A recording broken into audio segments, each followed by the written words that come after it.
এর জন্য আলু চাষিদের জন্য মরার উপর খাড়ার ঘা। আলুর উৎপাদন খরচ বেড়েছে, কিন্তু কাঙ্ক্ষিত বাজারে দাম কম, অথচ হিমাগারে সংরক্ষণে গুনতে হচ্ছে বাড়তি টাকা। এদিকে ব্যাংক ঋণের সুদ হার সহ আনুষঙ্গিক খরচ বাড়ার কারণে আলু সংরক্ষণে দাম বেড়েছে বলে জানিয়েছে cold storage association. Abdul Salam বাবুর তথ্যচিত্রের ডেস্ক রিপোর্ট।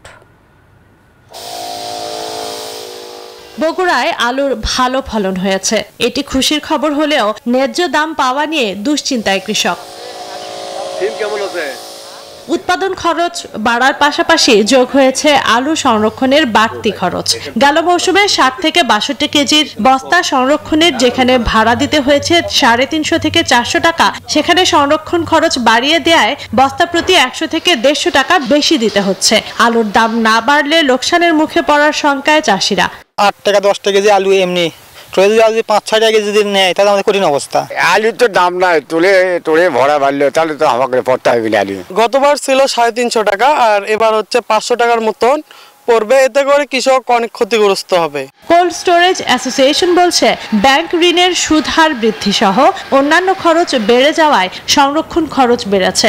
ব্যাংকের ইন্টারেস্ট রেটও বেশি, তারপরে অ্যামোনিয়া গ্যাসের দাম বেশি, বিদ্যুতের দাম বেশি, কয়েকবার পলট ঘোরাতে হয়, লেবার ইত্যাদি সব মিলিয়ে বলতেছে যে আমাদেরও তো ওয়ার্কিং ক্যাপিটাল নাই, আমরা কেমনে কি করি। তো সেই জন্য সিদ্ধান্ত হলো বুকিং মানিও নেবে। আমরা আশা করব যাতে আমাদের হিমাগারের যারা মালিক তারা যেন কৃষক ভাইদের কথা বিবেচনা করে তারা যেন এই বাড়তি মূল্যটা না নেন এবং বিগত বছরে নেয় যেন তারা এবার এই ভাড়াটা আদায় করেন।